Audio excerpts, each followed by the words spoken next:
bersama Menteri PPN Kepala Badan Perencanaan Pembangunan Nasional Republik Indonesia tahun 2021.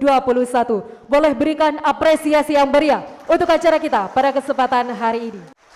Baik, mohon berkenan dilanjutkan dengan launching Golden Watt Coffee oleh Menteri Bappenas Republik Indonesia bersama Bupati Situbondo. Mohon berkenan untuk mengambil tempat yang telah ditentukan. Penekanan tombol touchscreen pada layar yang telah tersedia. 3, 2, 1.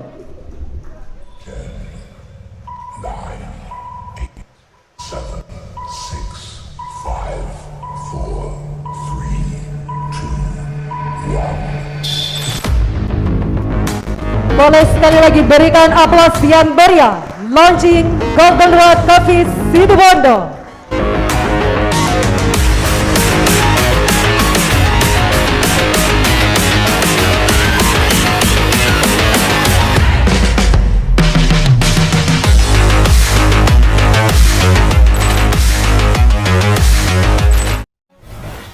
Bersama Menteri PPN Kepala Badan Perencanaan Pembangunan Nasional Republik Indonesia tahun 2021. Boleh berikan apresiasi yang meriah untuk acara kita pada kesempatan hari ini. Mari kita ikuti sambutan Menteri PPN Kepala Badan Perencanaan Pembangunan Nasional Republik Indonesia, dilanjutkan dengan launching Golden Watt Coffee Situbondo yang nantinya akan ditandai dengan penekanan tombol touchscreen pada layar yang telah tersedia. Yang terhormat Haji Suharso Monoarfa, disilahkan.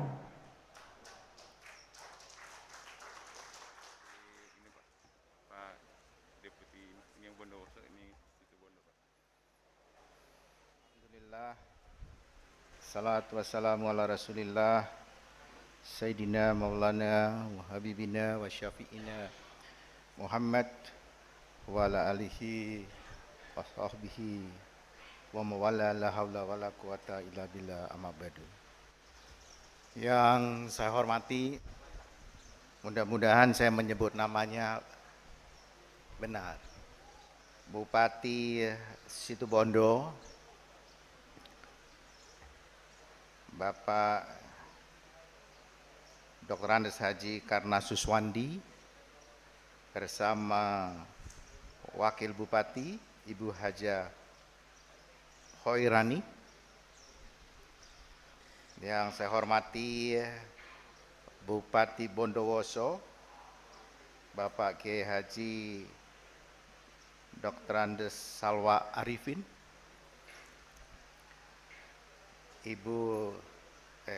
Bapak Wakil Bupati Irwan Bakhtiar hadir. Tadi saya lupa Pak Bupati bersama Ibu. Yang saya hormati Bunyai Zuarziah Fawaid. Kemudian ini harus disebutkan, kalau enggak nanti saya dimarahin. Para anggota Dewan Perwakilan Rakyat Republik Indonesia, baik yang dari Dapil Situbondo, Dapil di sini, ini juga Kiai Haji Anas Tahir, hadir ya, Pak Anas Tahir mana itu? Mudah-mudahan tahun 2024 terpilih lagi. Kemudian yang berdarah sekitar di sini, berdarah Banyuwangi.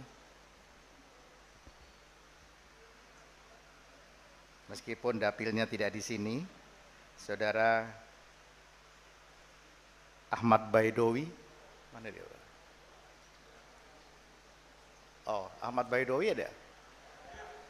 Hadir? Wah, ada hadir ya.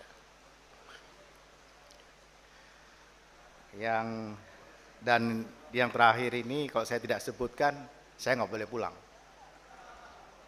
Anggota DPR RI dari Dapil Jawa Barat 11 ya. Ibu Haja Nuhayati Munarfa, Yang saya hormati, banyak ini yang saya hormati, harus saya bacakan. Anggota DPR Provinsi. Pertama yang saya lihat hadir adalah Kiai Haji Musyafaq Nur. Mana beliau? Ada di sana. Dan Ibu Haja Zaini. Dan tentu para deputi Bappenas dari kantor Kementerian Perencanaan Pembangunan Nasional. Saya kira ini kabupaten yang berbahagia karena sebagai seorang menteri saya hadir ada dengan 4 deputi. Sudah hampir separuh dari deputi di Bappenas yang bertanggung jawab secara nasional. Misalnya Ibu Amalia, Dr. Amalia, ini bertanggung jawab untuk ekonomi Indonesia, pertumbuhan, mengenai kemiskinan, mengenai lapangan kerja, seluruh Indonesia tapi Pak. Yang kedua, yang bertanggung jawab pada stunting, yang bertanggung jawab kepada tadi yang disampaikan oleh Pak Bupati, IPM secara nasional, ya, juga yang bertanggung jawab pada apakah pendidikan agama itu sampai enggak ke seluruh siswa-siswa murid kita di seluruh Indonesia, Pak Dr. Subandi.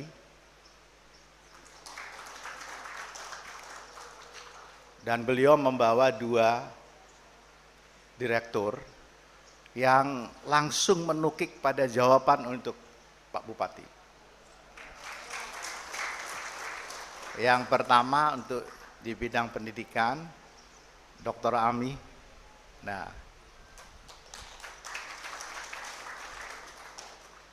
jadi seluruh Indonesia, dan kemudian Dr. Pungkas terkait dengan kesehatan.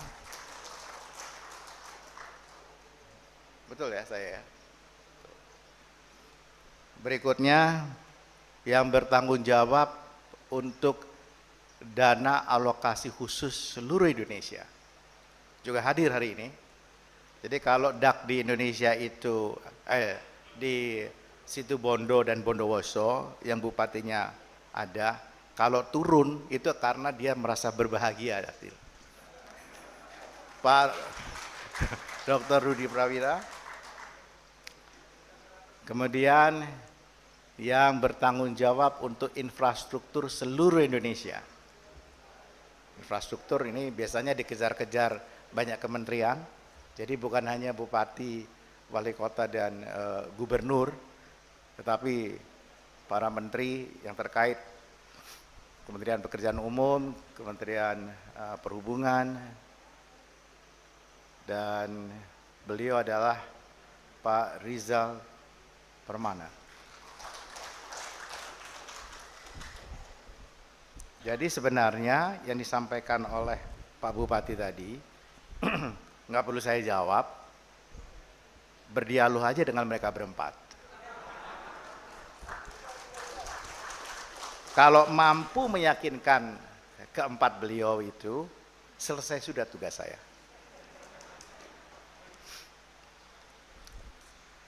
Marilah sekali lagi kita naikkan rasa syukur kita kehadirat Allah Subhanahu wa taala sehingga kita bisa hadir di sini dalam kesempatan yang baik, dan tak henti-hentinya kita sampaikan salam dan selamat kepada junjungan kita Nabi Allah Muhammad Rasulullah, kepada keluarganya, pada sahabatnya, dan seluruh pengikutnya, termasuk kita yang hadir di sini, dan mudah-mudahan kita memperoleh syafaat di kemudian hari dari beliau.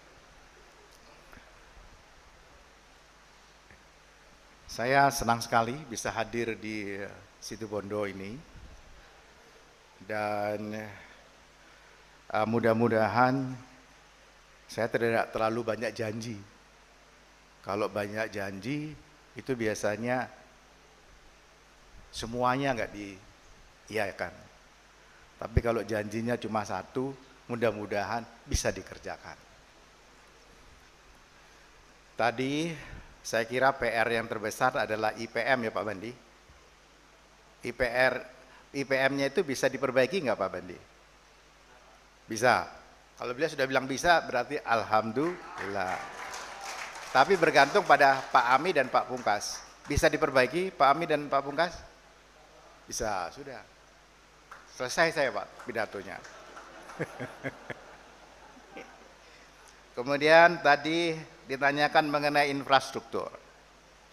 Mengenai infrastruktur, jalan, dan kemudian nanti kawasan untuk terkait dengan kawasan ijen, kawasan destinasi. Saya tanya saja dengan Pak Rizal. Ini bisa Pak Rizal? Oh bisa. Selesai sudah Pak. Bisanya bagaimana? Ya nanti staf dari Bapeda silakan untuk rajin bertemu dan meyakinkan beliau-beliau ini. Karena susah sekali meyakinkannya. Bukan hanya saja saya, tapi hampir semua. Pasti argumentasinya itu ada aja.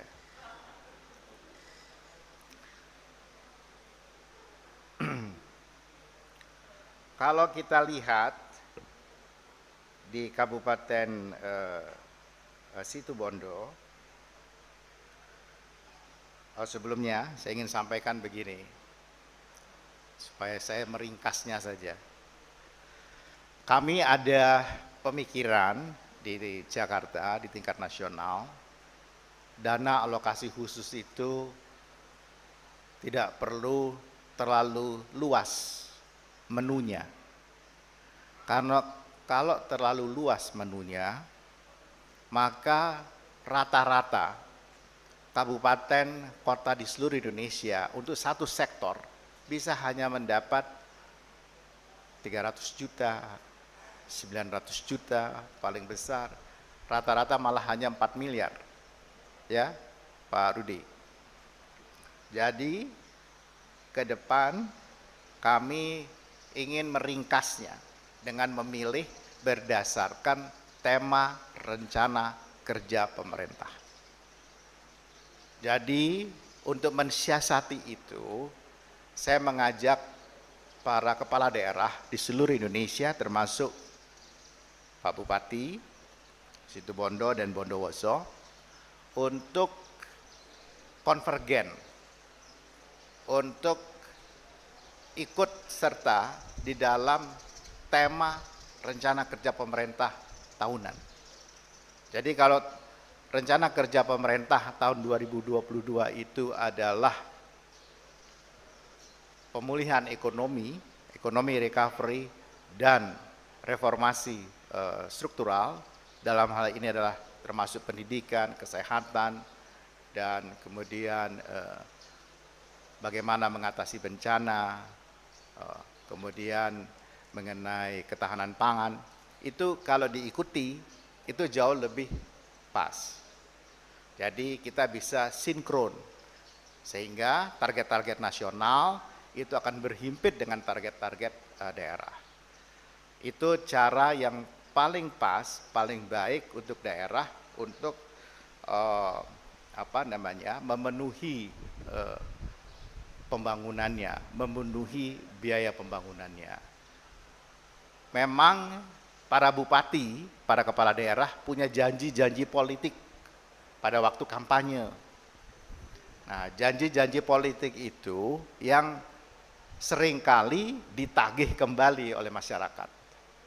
Dan janji-janji politik itu tidak mengukur seperti apa sebenarnya kapasitas fiskal daerah. Dan kapasitas fiskal daerah itu tentu terbatas dan tidak dengan semena-mena begitu saja bisa kita tawarkan untuk pengalokasian, penggeseran, refocusing dan seterusnya. Jadi harapan saya konvergensi itu penting.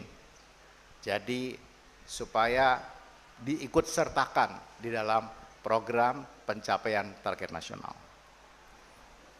Kemudian yang kedua, daerah seyogianya tidak hanya bergantung, dan berulang kali saya sudah sampaikan di berbagai kesempatan, untuk berorientasi kepada APBN. Banyak cara, banyak jalan untuk mengatasi sumber-sumber pembiayaan di daerah. Banyak cara. Karena itu kantor Bappenas itu membuka kesempatan, membuka diri untuk para kepala daerah pendampingan di dalam menyusun perencanaan pembangunan, termasuk bagaimana membiayai. Banyak cara yang tidak memberatkan APBN, tetapi bisa mengatasi seluruh belanja-belanja pembangunan di daerah.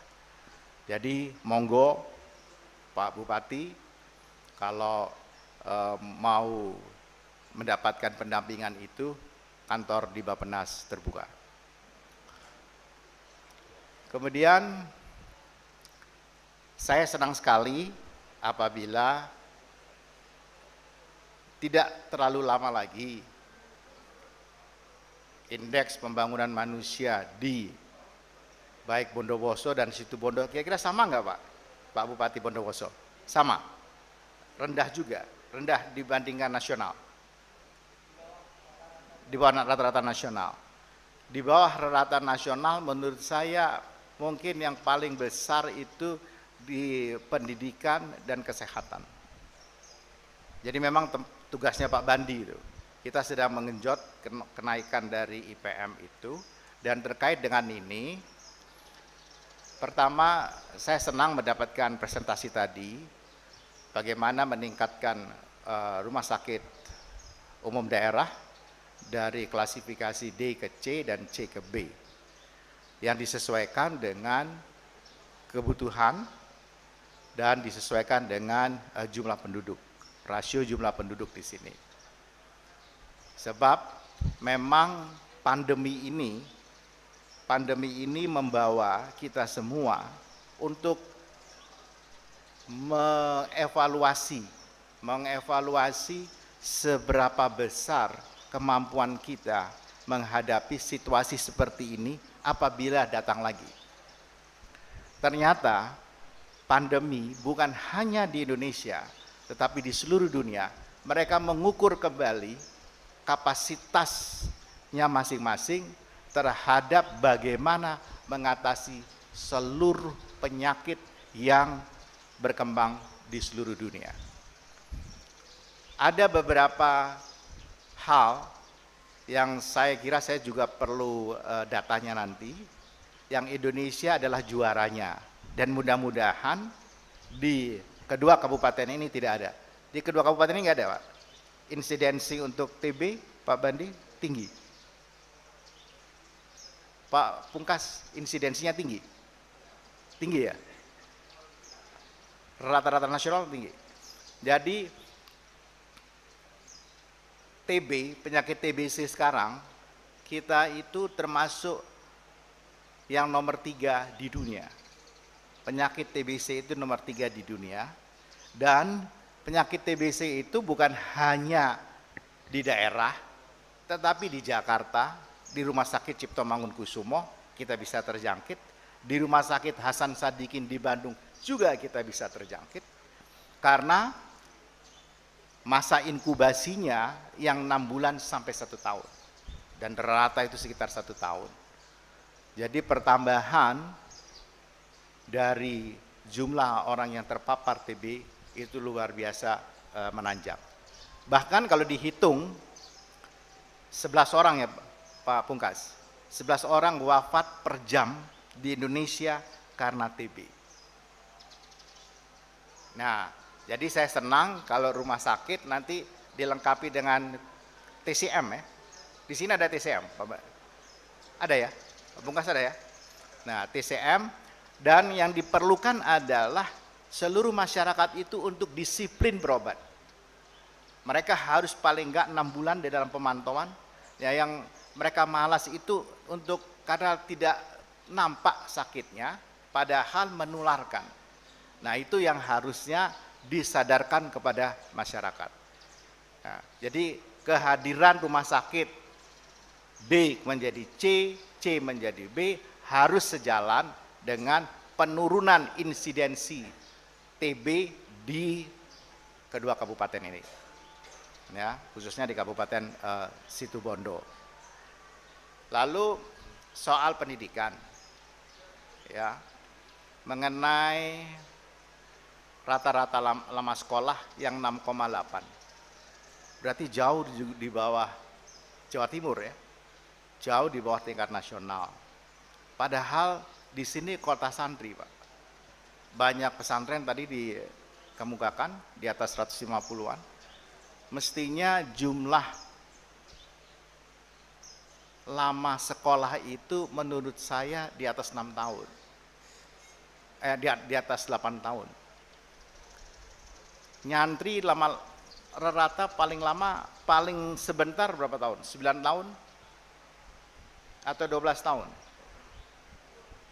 10 tahun. Bunyai itu biasanya seorang santri paling lama, paling sebentar berapa tahun?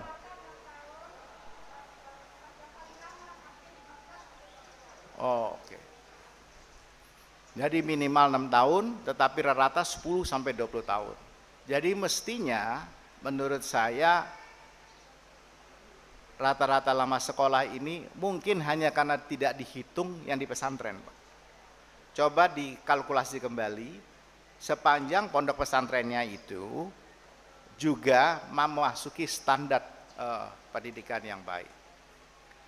Nah, yang saya dorong tadi selain lama sekolah adalah bagaimana tadi ada 360 ya, 300 mahasiswa yang mendapatkan beasiswa dari Situbondo di seluruh universitas di Jawa Timur atau di Indonesia. Nah, yang penting di dalam sekolah ini adalah bagaimana Situbondo bisa pakai standar Jogja, Pak. Kalau pendidikan, kebetulan Yogyakarta dan Jakarta bagus, ambil Yogyakarta, karena Yogyakarta itu angka PISA-nya, yaitu untuk STEM, untuk science, matematik, dan readings, pembaca. Harusnya kalau readings ya, di kawasan yang banyak pondok pesantren itu tinggi, tinggal diikuti dengan sains dan matematika.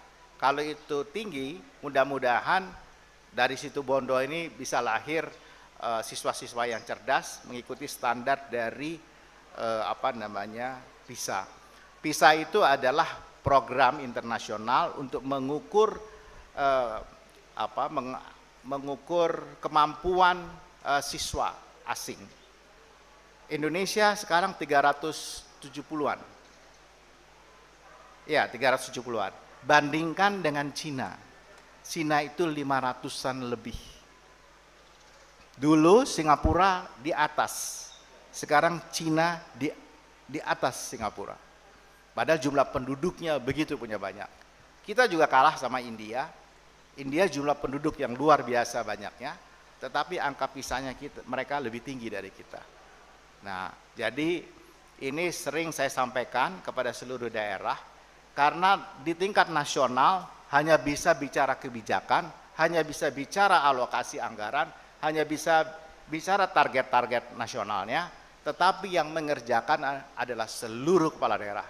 Karena kepala daerah yang berhadapan dengan masyarakat langsung. Nah, kami juga di Bappenas membuat satu cara baru untuk mendekati perencanaan pembangunan nasional dengan hadir di daerah, sehingga hadir di daerah seperti kami sekarang hadir di Jawa Timur untuk mendengar langsung untuk mengikuti langsung apa sebenarnya yang terjadi dan apa kira-kira yang mestinya didorong, ditempa, dibantu di daerah-daerah tersebut. Sehingga dengan demikian kita tidak salah, jangan orang sakit telinga dikasih obat tenggorokan. Jangan karena yang kena kakinya yang diobatin tangannya. Nah, seringkali juga daerah itu hanya memberikan daftar keinginan, tetapi bukan daftar kebutuhan. Nah, daftar kebutuhan yang efektif itu jauh lebih penting. Dan seperti saya sampaikan tadi Pak Bupati, saya nggak mau lama-lama, nanti kalau lama-lama saya dikerangkeng dengan janji saya. Janji saya tadi sudah disahuti oleh Pak Deputi dan Direkturnya, tinggal apakah mereka membayar janjinya atau tidak. Jadi bukan janji menteri, tetapi janji kedua orang ini dan Pak Bandi dan siapa? Ya. Nanti saya tinggal nanya aja Pak di sana. Situbondo gimana? Bondowoso gimana? Gitu aja Pak. Bukan berarti supaya Pak Anas terpilih lagi, tidak. Setidak-tidaknya tahun 2024 dia duduk lagi di DPR.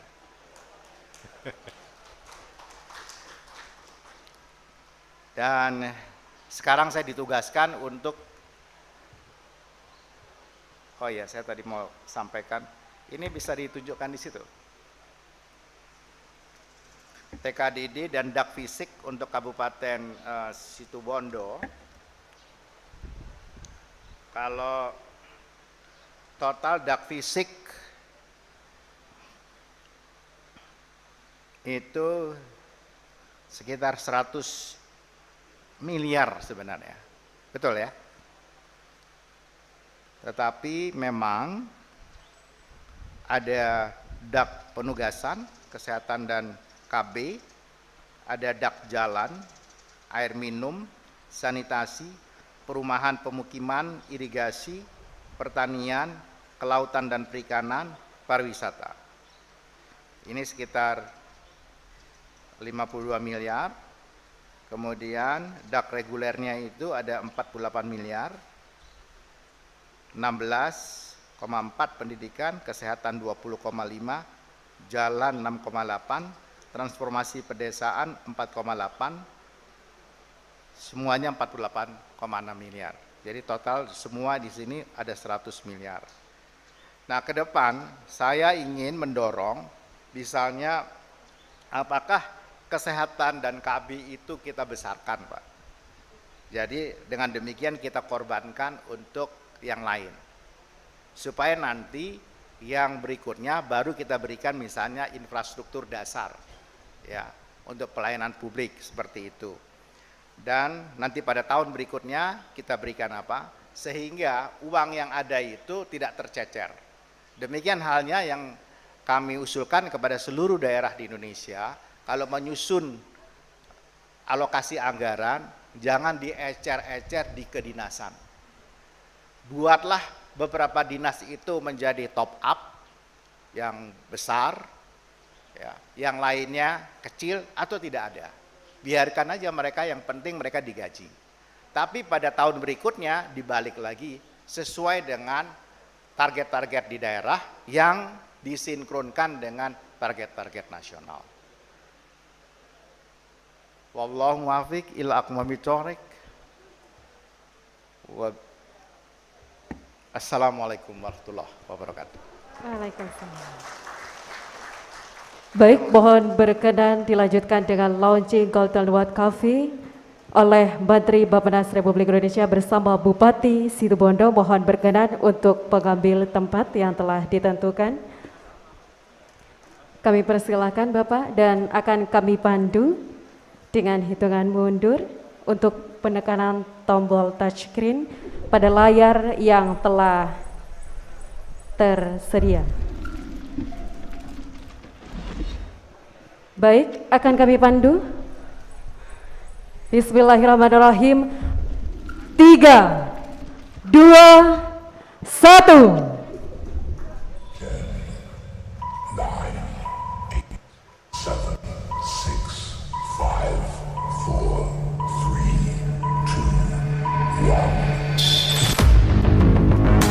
Boleh sekali lagi berikan aplaus yang meriah.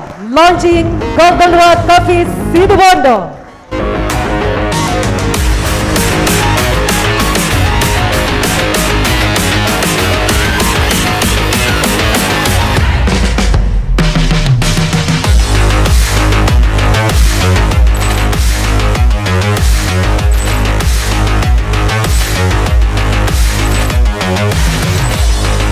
berkenan Bapak Menteri untuk meninjau stand kopi juara 1 nasional kopi Kayu Mas Situbondo.